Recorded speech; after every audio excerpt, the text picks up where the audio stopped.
হাত বেরিয়ে আসলো, দে চাল কলা সাথে খেতে দে, আমায় দিবি না? পুরো অন্ধকারে পুজো হয় আমাদের মন্দিরে, শুধু সেই দিন ঘিয়ের প্রদীপ জ্বলে। তার সব রকম গ্রহদোষ কেটে যায়, কাল সর্পদোষ, মাঙ্গলিক দোষ, কোনো দোষ থাকে না তার। কারণ কলকাতা বা কলকাতার আশেপাশে কালী মায়ের নাম উঠলেই দক্ষিণেশ্বর কিংবা কালীঘাটের নাম প্রথমেই মনে পড়ে।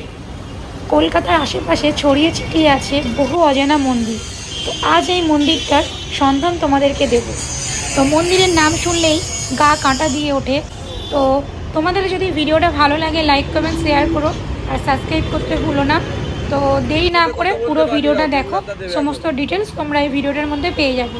কিভাবে যাবে, কোথা দিয়ে যাবে, সব কিছু ভিডিওটাতে পেয়ে যাবে। পুরো ভিডিওটা দেখো, স্কিপ করো না। দেখো, এটা হচ্ছে মানিকতলার মোড়। মানিকতলার মোড় দিয়ে সিধে রাস্তা ধরে যেতে হবে। এই রাস্তাটা ধরে লম্বালম্বি হাঁটতে হবে। তো হাঁটতে গেলেই তোমাদের কিছুটা হাঁটার পরেই চোখে পড়বে যেটা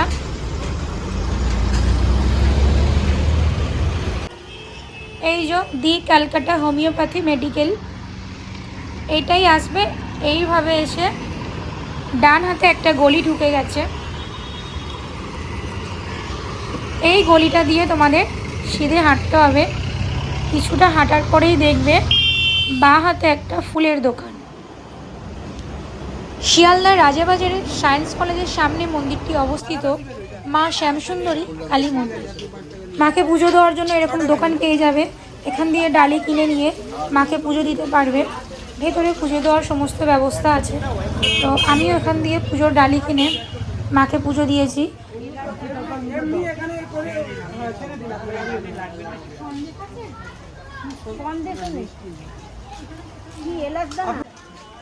এই দোকানটার পরেই সামনেই এরকম গলি পাবে, এরকম বিল্ডিংয়ের পাশেই সরু গলি চলে গেছে।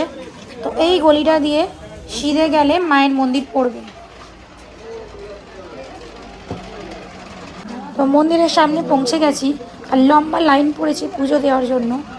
আর মন্দিরের টাইমটা তোমাদেরকে বলে দিই, বিকেল 4টে দিয়ে রাত্রি 8টা অবধি খোলা থাকে।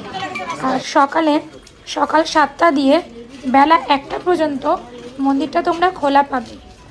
তো মন্দিরের ভেতরে এবারে যাব, তো মাকে দর্শন করব আর সাথে তোমাদেরকেও দর্শন করাবো মাকে।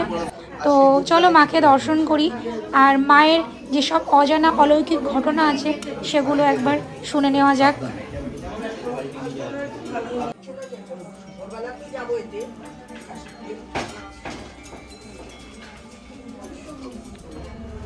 জয় মা শ্যামসুন্দরী। মা শ্যামসুন্দরীর মন্দির থেকে বলা হচ্ছে বছরের প্রথম দিন মা শ্যামসুন্দরীর মুখের মধুর হাসি দর্শন করে দিনটি শুরু করুন, জীবনের শুরু করুন সেই দিনটি। অবশ্যই মা শ্যামসুন্দরীর মন্দিরে আসুন। মা শ্যামের বিশেষ প্রসাদের আয়োজন আছে 5 জানুয়ারি উপলক্ষে। প্রসাদ খেয়ে যাবেন, প্রত্যেকটা দিন বিনামূল্যে 2 বেলা প্রসাদ দেওয়া হয় মা শ্যামসুন্দরীর মন্দিরে। আর সকলকে বলবো যে 10ই জানুয়ারি পৌষ কালী পুজো, অবশ্যই মাকে দর্শন করতে আসুন অন্ধকারে। আপনারাও যদি আমার মতো ভাগ্য পেতে চান যে মা দর্শন দেয়, আমি বলি তো মা দর্শন দেয়, আপনাদের সবাইকে মা কৃপা লাভ করবে। মা সবাই এতই মা সামনে দয়ালু, এই মা সবাইকে দর্শন দেয়। দেখবেন ভিডিওতে 99% ভিডিওতে সকল ভক্তরাই বলে যে আমি দর্শন পেয়েছি, আমি দর্শন পেয়েছি। তাই আপনারা দর্শন পেতে অন্ধকারে আসুন, অন্ধকারে মা শ্যামসুন্দরী দর্শন করুন। মা আপনাদেরকেও কৃপা লাভ করবে, আপনাদেরকেও দয়া করবে মা। সবাই আসুন, জয় মা শ্যামসুন্দরী। আর বিশেষ কথা হলো মা শ্যামসুন্দরী চাল কলা খাওয়ার গল্প আপনারা তো শুনেছেন, আর একবার বলছি। মায়ের মন্দির থেকে মায়ের পুরোহিত যায় বাজার করতে, আজ থেকে অনেক জানার ঘটনা। বাজার করতে দেখে ছোট্ট একটা বাচ্চা মেয়ে গায়ে কালো রঙ মেখে মা কালীর মতো চেয়েছে। সে বলে একটা টাকা দেবে এই মন্দিরের পুরোহিতকে, এটা চাল কলা কিনে খাবো, 2 দিন ধরে কিছু খাইনি গো। বাচ্চাটা ধাক্কা মেরে ফেলে দেয়, বলে যা কাজ করে খা। বাচ্চাটা গা ঝাড়া দিয়ে বলে যদি কাজই পেতাম তোমাকে ভিক্ষা চাইতে আসতাম। 2 আমার ঝগড়াঝাটি হয়, বাচ্চারা ভিক্ষা চাইতে চলে যায়। আর উনি অনেক করে বিশাল পুজো করবে বলে ব্যবস্থা করে নিয়ে আসে। বলতে তো হয় অমাবস্যার দিন, মহালয়ার দিন পুজো মায়ের। প্রত্যেক অমাবস্যা বলে কি অন্ধকারে পুজো হয়, সেই জন্য অন্ধকারে পুজো হচ্ছে। পুজো হতে দেখছেন যে বাবা আছেন, মহাদেব আছেন, মা আর নেই। তো ভাবছি যে আমি মানে চোখে ভুল দেখছি, অন্ধকারে দেখা যাচ্ছে না, ঘিয়ের প্রদীপটা তুলে ধরলো। তো দেখছি না, বাবাও মৈত্রমশাইয়ের মতো সোজা কেউ নাই, ছম ছম করে আওয়াজ হচ্ছে। ভাব করে এসে শিবের বুকে পা পড়লো একটা, অন্ধকারের মধ্যে হাত বেরিয়ে আসলো, দে চাল কলা খেতে দে আমায়, দিবি না? সেই ছোট্ট বাচ্চা মেয়েটি দেখে সঙ্গে সঙ্গে অজ্ঞান হয়ে গেল। মা তখন তাকে অনুভব করাচ্ছেন, আমি শুধু বড়লোকের মা নই রে, আমি তো গরিবের মা, আমি তো জগৎ জননী। তাই আমাকে পুজো দেওয়ার জন্য, আমাকে সবাই বলতে পারে, এক মুঠো আতপ চাল আর একটা পাকা করাতে আমি সন্তুষ্ট। তাই মাকে সেই জিনিস দিয়ে আজও সেই নিয়মে পুজো দেওয়া হয়।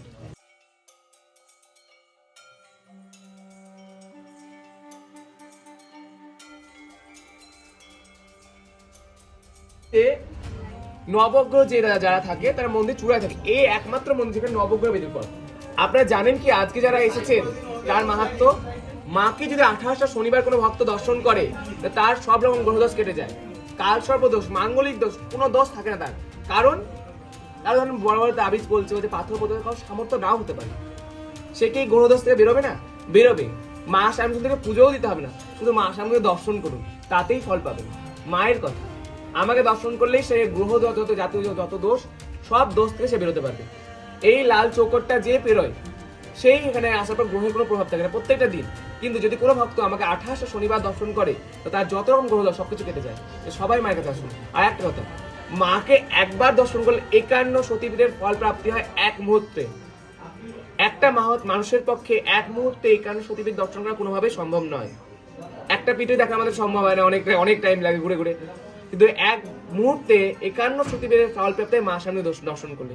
সবাই মায়ের কাছে আসুন, মাকে যা মনোবাঞ্ছা বলুন, মা সবার পূর্ণ করুন, মা কাউকে ফেরান না। আর অবশ্যই অন্ধকারে পুজো দেখতে আসবেন, মা সবাইকে কৃপা লাভ করে, মা সবাইকে দর্শন দেন, শুধু আমাকে না, আপনাদের দর্শন দেবে। জয় মা। মাকে জীবন্ত বলা হয় কেন? প্রথম কারণ মা এখানে সত্যি করে আছে, আর এটা আপনি ভক্তদের মুখেই শুনতে পারবেন। ভক্ত যদি মন প্রাণ দিয়ে মাকে একবার যদি নিয়ে মনের কথা বলতে পারে, মা তাদের মনের বাসনা পূর্ণ করেন। আর মায়ের একটা ঘটনা ঘটেছিল, মা চাল কলেজে খেয়েছিলেন, আর মা বিভিন্ন রকম অলৌকিক ঘটনা ঘটে এখানে। যেমনি যদি কোনো ভক্ত মাকে মন প্রাণ দিয়ে ডাকতে পারে, মা তাদের বাড়ি চলে যায়। আবার কোনো ভক্ত ক্যান্সার ঠিক হয়ে যাচ্ছে, কেউ লন্ডনে চাকরি পাচ্ছে, কিন্তু মায়ের কাছে এসে মাকে যদি বলতে পারে, মা দিতে পারে। এমনি আমার সঙ্গে একটা ঘটনা ঘটেছে যে মা এখানে সত্যিকারে যেটা আমি বুঝতে পেরেছি। আমাবস্যার রাত ছিল, রাত্রি 2টো নাগাদ অনেক উপর থেকে ধাপ করে কেউ নামলো, নেমে তার নুপুরের আবার ছুঁ করে আমাদের বৈলক্ষের ঘরে চলে গেল। আমি প্রথম ভাবলাম আমি এত রাত্রে আমি একটু ভুল শুনি, কিন্তু নুপুরে আবার সেম বাচ্চাই থাকে। এবার আমি যেই ঘরে থাকি ওর বাইরের দিকটা কাঁচে, বাইরে কেউ আসছে কি যাচ্ছে সব দেখতে পারি। এবার আমি ওই রাত্রে অনেক সাহস করে ওই কাঁচে কেটে বাইরে তাকাই। ওই দিন আমি যা দেখেছি আজ পর্যন্ত আমি বলতে পারি না, আমার চোখের সামনে ওই দৃশ্যটা এখনো ওখানে ভাসে। অন্ধকারের থেকেও কালো, তার চতুর্ভুজ, আর কেশ হাঁটু ছাড়িয়ে যাচ্ছে, আর পিঙ্ক কালারে এই পা এই গোল রং করে পড়ে। আমি দেখি অবস্থা আবার দেখি তখন কেউ নেই। এবার আমিও ভাবতে দিয়ে কে সকালবেলা উঠে করে মাকে দেখেছি, সেম রাত্রে যেদিন দেখলাম সে। তাই এখানে মাঝে মাঝে বুঝতে পারছেন যে কাকে দেখেছেন। আর আপনারা অনেক ভক্তের মুখে শুনতে পারেন যে মা ওদের বাড়ি গেছে। আমি সব ভিডিও একটা কথা বলি যে এটা এর থেকে বড় কিছু হয় না, মার থেকে বড় শব্দ কিচ্ছু হয় না, মার থেকে পবিত্র কিছু হয় না। যে মা সে জানে নিজের সব কিছু ত্যাগ করতে, নিজেকে হারাতে পারে নিজের সন্তানকে বাঁচানোর জন্য। তাই ভাবুন যে আমাদের কর্মসূত্রে জন্মদাত্রী মা এরকম হয়, যে জন্মান্তরের মা, তাহলে সে কেমন? যে আমাদের আসল মা, সবার মা, আপনার মা, আমার মা, এখানে পুরো পৃথিবী জগতের জগৎ জননী যিনি, তিনি আমার কত আপন হতে পারে। একটাই কথা আমার বলার, যে মার কোনো কিছু চাহিদা নাই। আমরা ভাবি না মা এটা দিলে খুশি হবে, মা ওটা দিলে খুশি হবে। মা কিছু চায় না, মা কিছু খুশি হয় জানেন কি? আসলে মা সন্তানকে দেখে খুশি হয়। মায়ের ভুবনময়ী হাসি দেখেই বুঝতে পারছেন আপনাদের দেখে পাগল হচ্ছে মা, আপনাদের দেখে মা আনন্দিত আছে। আপনি যত বড় আমি একটা মন থেকে বড় করে একটা গর্ব সাহায্যে বলি, আপনি যত বড় মন্দির যান, সোনার সিংহাসনে করে মা বসে আছে, অনেক দামি আমি গহনা করে আছে, এখানে কিছু নাই, এখানে মা আছে, মায়ের মুখের মধুর হাসি আছে। কোথায় মধুর হাসি কোনো জায়গায় পাবেন না। এখানে বড় বড় আর্টিস্ট যারা আছেন তারা সবাই শ্যামাসঙ্গীত করেন কেন? এত সুন্দর দেখতে কোথাও নেই মা। তাই এখানেই যত শ্যামাসঙ্গীত, বেশিরভাগ বড় বড় আর্টিস্ট আজকের দিনে দাঁড়িয়ে সবার শ্যামাসঙ্গীত আমাদের মন্দিরে শুটিং হয়ে যাবে শুধু মাকে রেখে। দেখুন মন্দিরে একদম ছোট্ট মন্দির, একটা গলির মধ্যে মা আছেন, কিন্তু মা এখানে আছেন। মাকে একবার নিজের মনোবাঞ্ছা বলে যান না, মা কিছু চায় না, আপনি নিজেই জানতে পারবেন যে কি এখানে আছে। একবার মাকে বলুন যে মা আমার এই জিনিসটা চাই। আমার নিজে দেখা যে একটা মানুষ যে বাঁচবে না বলছে, সেই মানুষটা বেঁচে উঠছে। কিছু মাকে বলছে না, মা তো দামি গানা ছিল, মা তোমার এই টাকা দেবো, সোনা দেবো, কিছু বলছে, শুধু বলছে মা আমার কেউ নেই, মা আমাকে বাঁচাও। মা বাঁচাচ্ছে, আমার নিজের চোখে দেখা, আমি তার প্রমাণ। মা শুনে ভক্তের কথা, মার কিছু চাহিদা নাই, চায় না। মা শুধু চায় সন্তান আনন্দ। আপনার আনন্দতে আনন্দ। এই যে মা সুন্দরভাবে সেজে আছে, সেটা কেন চেয়েছে? সন্তান দেখতে চায় সুন্দরভাবে থাকুক, তাই মাসে মার কিছুই চায় না। মাকে যেমন রাখবেন তেমনই মা থাকবে। মায়ের সবচেয়ে বড়, আমি বারবার বলছি এটা, মায়ের মুখের মধুর হাসি কোথাও নেই। আর মায়ের মুখের মধুর হাসি দেখতে গেলে শ্যামসুন্দরী মায়ের কাছে আসতে হবে। তাই সবাই মায়ের কাছে আসুন, আর বিনামূল্যে দুবেলা মায়ের অন্ন প্রসাদ হয়, সবাই প্রসাদ গ্রহণ করুন। মা না তো কিন্তু কষ্ট পাবে, মার সন্তান যদি অভুক্ত যায় মায়ের কষ্ট হয়। তো সবাই মিলে আসুন মায়ের কাছে নিজের মনোবাঞ্ছা বলতে, মা অবশ্যই পূরণ করবে। আর আমাদের মন্দিরে একটা বৈশিষ্ট্য হলো মায়ের বছরে 12টা অমাবস্যার মধ্যে 11টি অমাবস্যা পুরো অন্ধকারে পুজো হয় আমাদের মন্দিরে। শুধু সেদিন ঘিয়ের প্রদীপ জ্বলে। ওই দিন অনেক ভক্তরা অনেক কিছু ফিল করতে পারে, যেমন কেউ দেখে যে মায়ের ঠোঁট নড়ছে, আবার অনেক ভক্ত দেখতে পারে মায়ের চোখ নড়ছে অন্ধকারের মধ্যে। তাই আপনারা যদি মাকে ওই রূপে দেখতে চান তাহলে অবশ্যই এই রিসেন্টলি অমাবস্যা 10 তারিখ 10ই জানুয়ারি অবশ্যই পারলে আসবেন, মানে অন্ধকারে চলে যাবেন। জয় মা। তো বন্ধুরা, এরকম আরও বিভিন্ন ঘটনা আছে।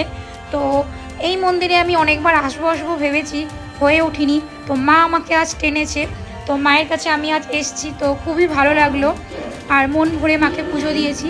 তো বন্ধুরা, ভিডিওটা আজ এই অবধি, এখানেই শেষ করলাম। তো প্লিজ শেয়ার করে দিও, অন্যদের দেখার সুযোগ করে দিও। আর আবার নেক্সট ভিডিওতে তোমাদের সাথে দেখা হচ্ছে।